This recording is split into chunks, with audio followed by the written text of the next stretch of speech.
చదువు పూర్తి చేసి భవిష్యత్తుపై ఎన్నో కలలు కనే నిరుపేద మధ్యతరగతి విద్యార్థులు రోడ్డు మీదకు వస్తే పరిస్థితి ఎంత తీవ్రంగా ఉంటుందో ప్రత్యేకంగా చెప్పాల్సిన అవసరం లేదు. ప్రస్తుతం తెలంగాణలో పాలిటెక్ విద్యార్థులు చేస్తున్న ఆందోళనలు అచ్చం అలాంటివే. అసలు ప్రభుత్వం తెచ్చిన ఆ ఒక్క జీవో ఏంటి, దానివల్ల విద్యార్థుల ఫ్యూచర్ ఎందుకు ప్రశ్నార్థకంగా మారుతుంది, దీని వెనుక ఉన్న అసలు ఉద్దేశం ఏంటి, పూర్తి వివరాలు ఇప్పుడు చూద్దాం.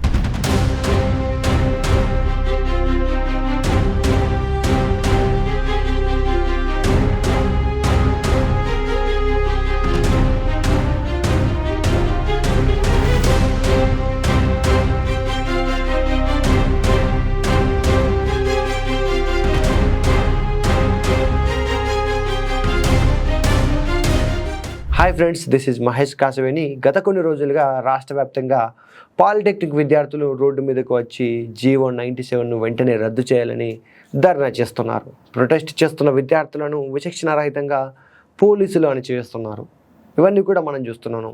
ఇంతకీ ఏంటి ఈ జీవో 97, ఎందుకు విద్యార్థులు మరియు టీచింగ్ స్టాఫ్ దీన్ని వ్యతిరేకిస్తున్నారు అనే డీటెయిల్స్ని ఒక్కసారి ఎక్స్ప్లెయిన్ చేస్తా. జూలై 3వ తేదీ గవర్నమెంట్ ఒక జీవోను విడుదల చేసింది. అందులో ముఖ్యంగా 4 పాయింట్లు ఉన్నాయి. అవి ఏంటంటే, నెంబర్ 1, గతంలో ఉన్న labour, employment, training and factories department పేరును శక్తి అంటే skill, human capital and knowledge training initiatives శాఖగా మారుస్తూ ఆర్డర్స్ జారీ చేశారు. గతంలో ఇండస్ట్రీస్ అండ్ కామర్స్ డిపార్ట్మెంట్ పరిధిలో ఉన్న YISU అంటే యంగ్ ఇండియా స్కిల్ యూనివర్సిటీకి సంబంధించిన అంశాలను ఇప్పుడు కొత్తగా తీసుకొచ్చిన శక్తి శాఖ పరిధిలోకి బదిలీ చేశారు. రాష్ట్రంలోని అన్ని ITI అంటే ఇండస్ట్రియల్ ట్రైనింగ్ ఇన్స్టిట్యూట్స్, ATCS అంటే అడ్వాన్స్డ్ టెక్నాలజీ సెంటర్స్ అన్నీ కూడా నేరుగా young India skill university YISU సంస్థాగత పరిధిలోకి వస్తాయి. నెంబర్ 4, రాష్ట్రంలోని అన్ని పాలిటెక్నిక్ కళాశాలలను young India skill university framework మరియు వ్యవస్థ కిందకు తీసుకొస్తున్నట్లు ఈ జీవో స్పష్టం చేస్తుంది. ఈ 4ంట్లో ఈ 4వ పాయింట్ ఇప్పుడు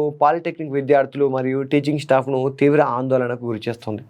ఎందుకంటే పాలిటెక్నిక్ కోర్స్ అనేది బీటెక్ విద్యా వ్యవస్థలోకి లాటరల్ ఎంట్రీ పొందడానికి ఉన్న ఒక క్వాలిఫైడ్ దారి. 3 సంవత్సరాల పాలిటెక్నిక్ కోర్సు పూర్తి చేసిన విద్యార్థులు ECET అంటే ఇంజనీరింగ్ కామన్ ఎంట్రన్స్ టెస్ట్ రాసి డైరెక్ట్గా బీటెక్ సెకండ్ ఇయర్లోకి అడుగు పెట్టవచ్చు. ఇప్పుడు అదే దారిని ప్రభుత్వం పాలిటెక్నిక్ కాలేజీలను శక్తి శాఖ కిందకి తీసుకురావడంతో ఇంజనీరింగ్లోకి వెళ్ళలేమని విద్యార్థులు ఆందోళన చెందుతున్నారు. ఎందుకంటే ఈ శక్తి డిపార్ట్మెంట్ కేవలం ఒక స్కిల్ డెవలప్మెంట్ ప్రోగ్రామ్ లాంటిది మాత్రమే కాబట్టి బీటెక్లోకి ఎంట్రీ ఉండదని వాళ్ళ అభిప్రాయం. ఒకసారి ఈ యంగ్ ఇండియా స్కిల్ యూనివర్సిటీ గురించి మాట్లాడుకుందాం. దీనికి పునాది తెలంగాణ ముఖ్యమంత్రి రేవంత్ రెడ్డి చేతుల మీదుగా ఆగస్టు 1, 2024న పడింది. ఇది ఒక job oriented skill development programme. YISU అనేది పబ్లిక్ ప్రైవేట్ పార్ట్నర్షిప్ PPP మోడల్లో ప్రభుత్వం మరియు కార్పొరేట్ దిగ్గజాల మధ్య ఒక ప్రత్యేకమైన భాగస్వామ్యంగా పనిచేస్తుంది. ఇందులో కొన్ని ముఖ్యమైన డిపార్ట్మెంట్లు ఉంటాయి. అవి 1, health care and life sciences, 2, artificial intelligence and information science, 3, banking, financial services and insurance, 4, logistics and e-commerce, retail, tourism and hospitality. ఇలా వీటిపైన స్కిల్స్ నేర్పించి ప్రైవేట్ కంపెనీల్లో మినిమం సాలరీతో ఒక ఉద్యోగం ప్రొవైడ్ చేస్తారు. ఇప్పుడు మనం మెయిన్ టాపిక్కి వస్తే, ప్రతి సంవత్సరం 50,000 మంది విద్యార్థులు ఈ పాలిటెక్నిక్ కోర్సుకి ఎన్రోల్ చేసుకుంటున్నారు. ఇందులో 80% మంది విద్యార్థులు లాటరల్ ఎంట్రీ ద్వారా బీటెక్ సెకండ్ ఇయర్లోకి అడుగు పెడుతున్నారు. పాలిటెక్నిక్ విద్యార్థులకు 50:50 లేదా 60:40 ప్రాక్టికల్ టు థియరీ నిష్పత్తి ఉంటుంది. కానీ ITIలు మరియు ATCలలో 80-20% ప్రాక్టికల్ టు థియరీ నిష్పత్తి ఉంటుంది. కాబట్టి తమ అకాడమిక్స్ గురించి కూడా ఆందోళన చెందుతున్నట్లు పాలిటెక్నిక్ విద్యార్థులు తెలిపారు. బేసిక్గా ఈ YISU కానీ ITIలు ఒక స్కిల్ నేర్పించే ఇన్స్టిట్యూట్స్. అంటే ఈ ప్రోగ్రాములో 45 రోజుల్లో లేదా 3 నుండి 6 నెలల కోర్సు చేసిన వారు కొన్ని రంగాల్లో నేరుగా ఉద్యోగం పొందవచ్చు. Young India skill university PPP public private partnership మోడ్లో నడుస్తుండడంతో భవిష్యత్తులో ప్రైవేటు కాలేజీల మాదిరిగా ఫీజులు విపరీతంగా పెరుగుతాయని, ఇది పేద మధ్యతరగతి విద్యార్థులకు భారం అవుతుందని ఆందోళన చెందుతున్నారు. సింపుల్గా అందరికీ అర్థమయ్యేలా చెప్పాలంటే, పాలిటెక్నిక్ కోర్సులు ఒక రకంగా అమీర్పేట్లో చెప్పే ఒక షార్ట్ టర్మ్ కోర్సులా మార్చబోతున్నారు. సో ఇప్పుడు అర్థమైంది కదా విద్యార్థులు ఎందుకు భయపడుతున్నారు అంటే. ఒక వైపేమో ఫీజుల విషయంలో కంట్రోల్ ఉండదు, 3 ఏళ్ళు కష్టపడి చదివినా దాని విలువ పడిపోయే ప్రమాదం ఉంది. ఎందుకంటే ప్రస్తుతం ప్రొఫెషనల్ కోర్సుల ఫీజుల నిర్మాణాన్ని admission and fee regulatory committee సవరిస్తోంది. అయితే ఈ పాలిటెక్నిక్లో ఉన్నత విద్యాశాఖ పరిధిలో నుంచి బయటకు వెళ్లడంతో ఇకపై యంగ్ ఇండియా స్కిల్ యూనివర్సిటీయే ఫీజులను నిర్ణయిస్తుంది. ఈ యూనివర్సిటీ పీపీపీ మోడ్లో ఉన్నందున ఫీజులు విపరీతంగా పెరిగే అవకాశం ఉంది. ప్రైవేట్ కంపెనీల్లో తక్కువ జీతాలకు పనిచేసే కార్మికులుగా డిప్లొమా హోల్డర్లను మార్చాలని ప్రభుత్వం ప్రయత్నిస్తుంది అని విద్యార్థులు అభిప్రాయపడుతున్నారు. ఇప్పటి వరకు పాలిటెక్నిక్ విద్యార్థులకు ప్రభుత్వం ప్రతి ఏటా ఫీజు రీయింబర్స్మెంట్ కూడా అందిస్తుంది.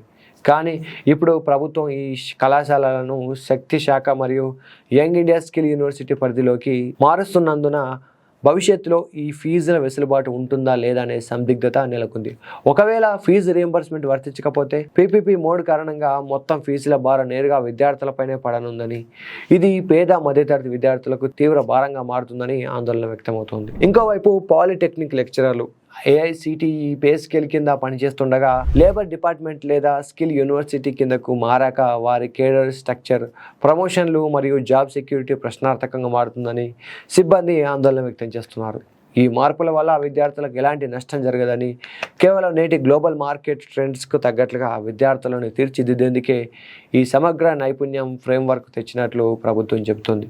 అయితే విద్యార్థులు మరియు ఉపాధ్యాయ సంఘాల నుంచి వస్తున్న అభ్యంతరాల నేపథ్యంలో బీఆర్ఎస్ వంటి ప్రతిపక్ష పార్టీలు కూడా ఈ జీవోను వెంటనే ఉపసంహరించుకోవాలని డిమాండ్ చేస్తున్నాయి. ఈ మార్పుల వల్ల తమ భవిష్యత్తు భద్రతావస్థలోకి వెళ్తుందని భావిస్తూ విద్యార్థులు, పాలిటెక్నిక్ జేఏసీ మరియు ఉపాధ్యాయ సంఘాలు రాష్ట్ర వ్యాప్తంగా నిరసనలు తెలుపుతున్నాయి. ఇవే కాకుండా ఈ జీవో 97 వల్ల పాలిటెక్నిక్ వ్యవస్థను శక్తి శాఖలోకి బదిలీ చేయడం వల్ల తలెత్తే కొన్ని ప్రాక్టికల్ ప్రాబ్లమ్స్ గురించి మాట్లాడుకుందాం. ఒకవేళ పాలిటెక్నిక్ కళాశాలలను ఎస్బిటెట్ పరిధి నుంచి పూర్తిగా వేరు చేసి ఒక స్కిల్ యూనివర్సిటీ ఎకోసిస్టంలోకి మార్చితే జాతీయ మరియు అంతర్జాతీయ స్థాయి ఉద్యోగాలకు లేదా ఉపాధి వీసాలకు అప్లై చేసుకునేటప్పుడు ఈ డిప్లొమా సర్టిఫికేట్ల ప్రామాణికతపై అస్పష్టత ఏర్పడే అవకాశం ఉంది. ప్రస్తుతం పాలిటెక్నిక్ కాలేజీలలో పబ్లిక్ మరియు ప్రైవేట్ రంగ కంపెనీలు నేరుగా వచ్చి జూనియర్ ఇంజనీర్లు లేదా సూపర్వైజర్లుగా ఉద్యోగాలు ఇస్తున్నాయి. అయితే ఈ సిస్టమ్ పూర్తిగా స్కిల్ యూనివర్సిటీ కిందకు మారితే పర్మనెంట్ ఉద్యోగాల కంటే కాంట్రాక్ట్ లేదా షార్ట్ టర్మ్ ఉపాధి అవకాశాలకే ప్రాధాన్యత దక్కే ప్రమాదం ఉంది. యంగ్ ఇండియా స్కిల్ యూనివర్సిటీ అనేది ఇటీవల ఏర్పాటు చేసిన ఒక సంస్థ. దశాబ్దాలుగా పాలిటెక్నిక్ కాలేజీలలో ఉన్న భారీ వర్క్షాప్లు, మెషిన్లు, ల్యాబ్స్ మరియు ప్రాక్టికల్ ఎక్విప్మెంట్ను కొత్త యూనివర్సిటీ ఫ్రేమ్వర్క్లోకి మళ్ళీ రీమ్యాపింగ్ చేసే ప్రక్రియలో విద్యార్థుల ప్రాక్టికల్ తరగతులు తీవ్రంగా నష్టపోయే అవకాశం ఉంది. సాంకేతిక విద్యాశాఖ పరిధిలో ఉన్నప్పుడు ఎస్సీ, ఎస్టీ, బీసీ, మైనారిటీ విద్యార్థులకు అందే పూర్తి స్థాయి ట్యూషన్ ఫీజు రీఎంబర్స్మెంట్ మరియు మెస్ ఛార్జీల బదిలీ విధానంలో సాంకేతిక ఇబ్బందులు తలెత్తవచ్చు. స్కిల్ యూనివర్సిటీ నిబంధనలు నేరుగా ఉంటే ఈ సంక్షేమ లబ్ధి నేరుగా విద్యార్థులకు అందడంలో జాప్యం జరిగే ఆందోళన ఉంది. మునుపటి సెమిస్టర్లలో ఫెయిల్ అయ్యి లేదా డ్రాప్ అవుట్ అయ్యి మళ్ళీ రీఅడ్మిషన్ తీసుకోవాలని విద్యార్థులకు ఏ నిబంధనలు వర్తిస్తాయనేది తీవ్ర అస్పష్టత ఏర్పడింది.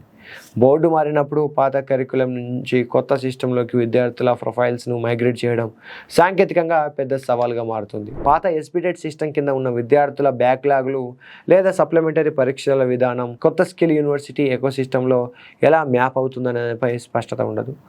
దీనివల్ల విద్యార్థులు తమ పెండింగ్ సబ్జెక్టులను క్లియర్ చేసుకోవడంలో తీవ్ర ఇబ్బందులు పడతారు. ఎస్బిటెట్ అనేది ఏఐసిటిఈ అంటే all India council for technical education and NITTR అంటే national institute of teachers training and research ఈ మార్గదర్శకాల ప్రకారం పక్కా థియరీ మరియు ప్రాక్టికల్ వెయిటేజ్తో పరీక్షలు నిర్వహిస్తుంది. అయితే దీనిని జాబ్ ఓరియంటెడ్ స్కిల్ యూనివర్సిటీ ఫ్రేమ్వర్క్లోకి మళ్ళీ మార్చినప్పుడు పేపర్ వాల్యుయేషన్ పద్ధతులు, క్రెడిట్ ట్రాన్స్ఫర్ సిస్టమ్ మరియు గ్రేడింగ్ విధానం మారిపోయి విద్యార్థుల ఫలితాలు ఆలస్యం కావడానికి లేదా మార్కుల లెక్కింపులో పొరపాట్లు జరగడానికి ఆస్కారం ఉంటుంది. పాలిటెక్నిక్ విద్యార్థులకు ఇప్పటివరకు ఎస్బిటెట్ ద్వారా జారీ చేయబడే డిప్లొమా సర్టిఫికేట్లకు మరియు జాతీయ మరియు అంతర్జాతీయ స్థాయిలో ఒక గుర్తింపు ఉంటుంది.